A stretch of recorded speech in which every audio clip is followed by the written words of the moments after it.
अस्सलामुअलैकुम जी फ्रेंड्स। आज का जो हमारा टॉपिक है वो structure factor of BCC lattice है। हम लोगों ने सॉलिड स्टेट फिजिक्स 1 की सीरीज़ को स्टार्ट किया हुआ है। तो इस सीरीज़ में हम इन टॉपिक्स पर पिछली वीडियोज़ में बात कर चुके हैं। तो आज की जो हमारे पास वीडियो है वो वीडियो नंबर 6 है। इसका हमारे पास ई पार्ट है, structure factor of the BCC lattice. तो आने वाली वीडियोज़ में इन टॉपिक्स पर बात करने की कोशिश करेंगे। ये देखते जाएँ, ये भी देखते जाएं। हमारे पास SSP1 की मुकम्मल सीरीज़ है। तो आइए आज का टॉपिक स्टार्ट करते हैं। बिस्मिल्लाहिर्रहमानिर्रहीम, सल्लल्लाहु अला मुहम्मद सल्लल्लाहु अलैहि व सल्लम। हम चूँकि जो कीटर की बुक है उसको फॉलो कर रहे हैं।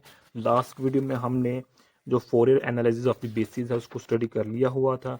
तो अब आज हम स्टडी करने जा रहे हैं structure factor of the BCC lattice. Okay, तो जो भी बातें हम करेंगे इसी बुक में से होगी, कोई बाहर नहीं होगी। तो यहाँ तक करेंगे। तो नेक्स्ट वीडियो में हम FCC लैटिस पर बात करने की कोशिश करेंगे।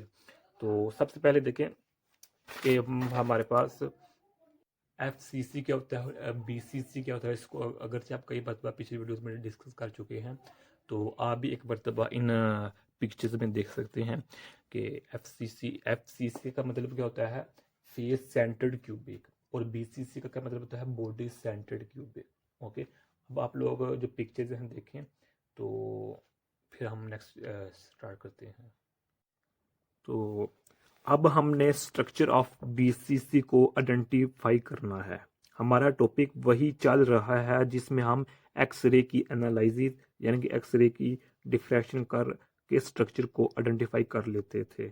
यहाँ भी कुछ यही ही सीन है। ओके, यानी कि अगर देखें कि हमने जो सेकंड चैप्टर स्टार्ट किया हुआ है किटली बुक में से, हमने ब्रैग्स लॉ से स्टडी किया हुआ है कि जब हम किसी क्रिस्टल पर, किसी मटेरियल पर एक्सरे फार करवाते हैं या फिर लाइट फार करवाते हैं या फिर हम वेव फार करवाते हैं, तो इधर हम एक्सरे फार करवाते हैं। तो जब किसी क्रिस्टल पर, किसी मटेरियल पर हम एक्सरे फार करवाते हैं, तो वो एक्सरे उस मटेरियल में मौजूद एटम से जाकर टकराते हैं। एटम से टकराने का मतलब क्या है कि उन इलेक्ट्रॉन से टकराते हैं। तो टकराने के बाद वो जो एक्सरे होती है वो बाहर आ जाती है, स्कैटर हो जाती है, डिफ्रैक्ट हो जाती है। तो उस स्कैटरिंग एक्सरे को हम मेजर करके माइक्रोस्कोप के थ्रू या किसी और इंस्ट्रूमेंट के थ्रू मेजर करके हम बता सकते हैं कि ये क्रिस्टल किस किस्म का है, किस टाइप का है, इससे क्या हम गेन कर सकते हैं, क्या गेन नहीं कर सकते, इसके क्या एडवांटेजेस है, इसके क्या डिसएडवांटेजेस हैं। तो वही टॉपिक हम उसी कंसेप्ट को हम स्टडी करते आ रहे हैं। ओके, तो इसमें भी हम उसी टॉपिक को लेकर चल रहे हैं, structure factor of BCC lattice में। ओके, अच्छा जी, BCC is cubic cell shaped है। हमारे पास क्या है, क्यूबिक सेल शेप्ड है। और हम जानते हैं कि बीसीसी शेप में जो एटम्स जो जिन जगहों पर होते हैं वो बॉडी सेंटर्ड होते हैं या फिर कॉर्नर पर होते हैं। यहाँ उनकी पोजीशन मेंशन्ड है। ओके, जिस तरह भी आप लोगों ने पिक्चर्स में देखा है, यानी कि ये देखिए इधर भी लिखा हुआ है ये कि बीसीसी में हमारे पास दो जगह होती हैं जहां हम एक्स वाई और जी को या तो जीरो कर देते हैं, यहाँ ये लिखा हुआ है X1 Y1 Z1 is equal to zero, या इन जगहों पर एटम्स होते हैं बीसीसी में, या फिर इन जगहों पर होते हैं जिसमें X2 XY2 और Z2 1/2 की पॉइंट पर, लोकेशन पर होते हैं। इन दो जगहों पर हमारे पास बीसीसी लैटिस में एटम्स होते हैं। ओके, इट मीन्स जो कॉर्नर पर एटम्स पड़ा हुआ है उसको जीरो के इक्वल किया हुआ है, और जो दूसरा एटम बॉडी सेंटर पर पड़ा हुआ है उसको हमने उसकी पोजीशन को हाफ कर दिया हुआ है, मानो टू कर दिया हुआ है। तो अब जो मैं 46 इक्वेशन है जो कि हमने लास्ट वीडियो में देखी थी, 46 की कहाँ से कैसे बनती है, 43 इक्वेशन से बनती है। तो अब 43 पीछे है जो पिछले लास्ट टॉपिक में देखी थी। तो अब 46 इक्वेशन से हम 47 इक्वेशन को डायरेक्ट लिखते हैं, जो कि हमारे पास ये है। ओके, ये हमारे पास है। अच्छा, यहाँ 2 डिसअपियर है, यानी कि इक्वेशन नंबर 6 में 2 है, लेकिन इक्वेशन नंबर 47 में 2 डिसअपियर है। क्योंकि जब दूसरे एटम की वैल्यू जो कि हमारे पास जब हम X2 Y2 और Z2 की वैल्यू पुट करते हैं ना 1/2, तो ये 2 उस ऊपर वाले 2 से कैंसिल हो जाता है, इसलिए जो ये 2 है वो इधर शो नहीं हो रहा होता, तो दूसरे को कैंसिल कर देते हैं। ओके, तो S की वैल्यू 0 हो जाएगी जब एक्सपोनेंशियल हमारे पास जो एक्सपोनेंशियल नेगेटिव आयोटा पाई v1 plus v2 plus v3, okay.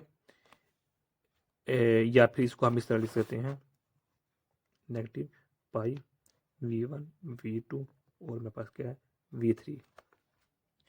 तो हमारे पास s की वैल्यू 0 हो जाएगी जब हमारे पास ये टर्म, या फिर इस तरह लिख लें या इस तरह लिख लें, तो s की वैल्यू हमारे पास 0 हो जाएगी जब ये -1 के इक्वल हो जाएगी, ओके।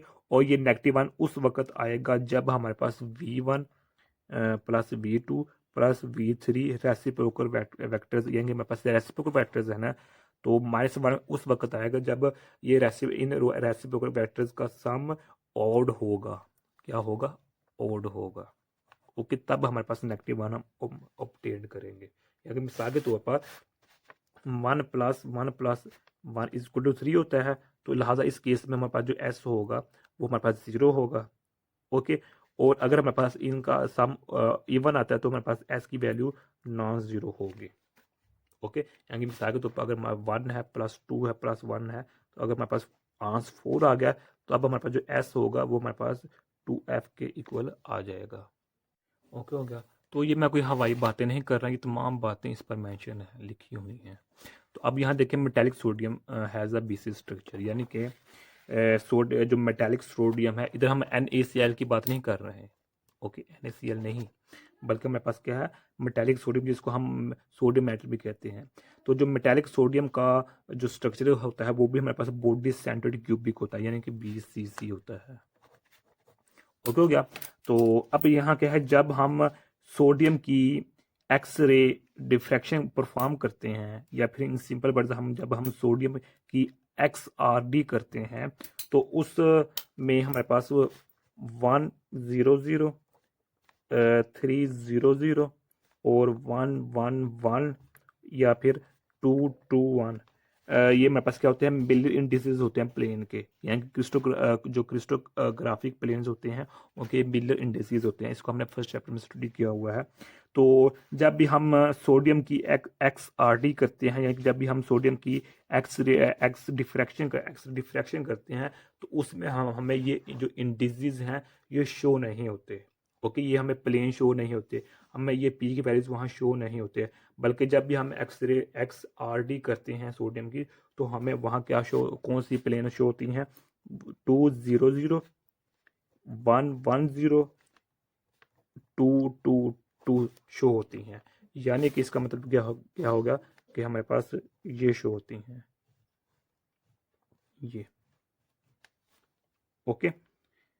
तो ये हमारे पास इस तरह की शो होती हैं, हमें ये शो नहीं होती। इसका रीज़न ये नहीं है कि जो हमारे पास ये इवन है और ये हमारे पास ऑड है, इसकी रीज़न ये नहीं है। तो इसका रीज़न क्या है वो भी हम स्टडी करते हैं। तो रीज़न क्या है, रीज़न में सबसे पहले देखें, हम जानते हैं ये हमारे पास फार्मूला होता है 2d sin थीटा, ये हमारे पास फार्मूला होता है, ओके। तो जब फेज एंगल हमारे पास 2 पाई का, जब हमारे पास फेज एंगल 2 पाई का होगा, तो तब हमारे पास 100 या फिर जो हमारे पास ये टर्म्स हैं ये हम ऑब्टेन करेंगे, प्लेन करेंगे। तो ये वाली रिफ्रैक्शन आएगी, ये वाली या फिर ये वाली रिफ्रैक्शन आएगी कब, जब हमारे पास ये फेज एंगल होगा, ओके। और हम जानते हैं जब हमारे पास 2 पाई का एंगल आ जाता है तो उधर हमारे पास रिफ्लेक्शन 0 हो जाती है, उधर हमारे पास जो रिफ्लेक्शन होती है वो कैंसिल हो जाती है, ओके। अगर हमने इस बात को पिछली वीडियोस में इस लिहाज से, इस एंगल से बात नहीं की, लेकिन जब हमने ये देखिए जब हमने स्टार्ट किया था फोरियर एनालिसिस को, ये देखें फोरियर एनालिसिस में हमने इसी ये देखा कि 2 पाई पर हमारे पास जो आंसर होता है वो 0 हो जाता है, ओके। तो सेकंड प्लेन अब जो फिगर नंबर हमारे पास देखें, ये तमाम बातें इसी पैराग्राफ से ले रहा हूँ, ओके। अब यहाँ देखें ये मेरे पास डायग्राम है जो कि है 16 डायग्राम है ये वाले, ओके। ये फर्स्ट प्लेन है, ये सेकंड प्लेन है और ये मेरे पास क्या है थर्ड प्लेन है। तो सेकंड प्लेन जो मेरे पास फिगर नंबर ये 16 में दिखाया गया है, इसकी पावर भी सेम है जैसे अदर प्लेन, यानी कि फर्स्ट प्लेन और थर्ड प्लेन की है। इसका मतलब क्या हुआ कि जो रिफ्लेक्शन और जो स्कैटरिंग है करने की जो पावर है वो हमारे पास क्या है, सेम है। यानी कि अब देखें, अब जो हमारे पास सेकंड प्लेन है, सेकंड प्लेन सेम होने के बावजूद जो पाई है, पाई का चेंज दे देती है with respect to first plane के। यानी कि जो सेकंड प्लेन है वो फर्स्ट प्लेन के लिहाज से पाई का चेंज दे रही है।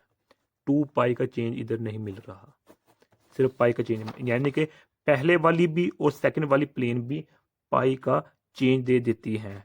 तो एज अ रिजल्ट जो प्लेन उस प्लेन जो एम्पलीट्यूड उस प्लेन से जो एम्पलीट्यूड बन रही होती है वो आ रही होती है, वो कैंसिल हो जाती है, कैंसिल आउट हो जाती है। कैंसिल इसलिए हुई है क्योंकि उनकी पावर सेम है, फर्स्ट प्लेन के लिहाज भी और सेकंड प्लेन के लिहाज भी जो पावर्स है वो सेम है और उनकी कंपोजिशन सेम है, इसलिए वो एक दूसरे को कैंसिल आउट कर देती हैं, उनकी एम्पलीट्यूड को कैंसिल कर देती हैं, उनकी पीक्स को कैंसिल कर देती हैं, फर्स्ट और सेकंड प्लेन। और इसी तरह या उनकी प्लेन को या कि जो फर्स्ट सेकंड प्लेन है ये एम्पलीट्यूड पी को कैंसिल कर देती है क्योंकि इनकी वैल्यू सेम है, इसलिए जो मेरे पास 100 रिफ्लेक्शन कैंसिल हो जाती है। सो 100 की पीक अपीयर हमारे पास नहीं होती। ये वजह है कि हमारे पास जो ये है ये रिफ्लेक्शन, ये यहाँ इनकी रिफ्लेक्शन शो नहीं होती, पीक में शो नहीं होती बल्कि इनकी शो होती है।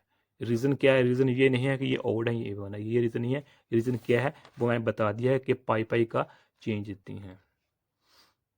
ओके, ये लिखा भी हुआ है कि the phase difference between the successive planes is pi, so that the reflected amplitude from 2 adjacent planes वो हमारे पास 0 होगी। ओके, कि इस ये दो जो सक्सेसिव प्लेन्स हैं इनका डिफरेंस होगा वो हमारे पास क्या होता है, पाई होता है। ओके, तो जो रिफ्लेक्टेड इन दोनों प्लेन्स जो एम्पलीट्यूड बनती है, पीक बनती है, वो हमारे पास 0 होती है। ओके हो गया? अच्छा जी, ये तो हमारे पास हो गया। तो यही आज का हमारा इतना सी टॉपिक हम इधर ही ख़त्म कर देते हैं। तो नेक्स्ट जो हमारे पास टॉपिक होगा वो हमारे पास होगा structure factor of the FCC lattice. Okay, तो ये तमाम बात मैंने बयान कर दी हुई यहाँ। तो यहाँ एक और बात लिखी होगी वो ये है असिमिलर कैंसलेशन, यानी कि जिस तरह हम मेटेलिक सोडियम में ये कैंसलेशन हो रही है ना, बिल्कुल सही यही सेम प्रोसेस HCP स्ट्रक्चर के लिए भी होता है। तो यही आज हमारे यहाँ से टॉपिक था। तो नेक्स्ट वीडियो में हम structure factor of the FCC lattice होगा उस पर बात करने की कोशिश करेंगे। तो तब तक के लिए अल्लाह हाफिज़।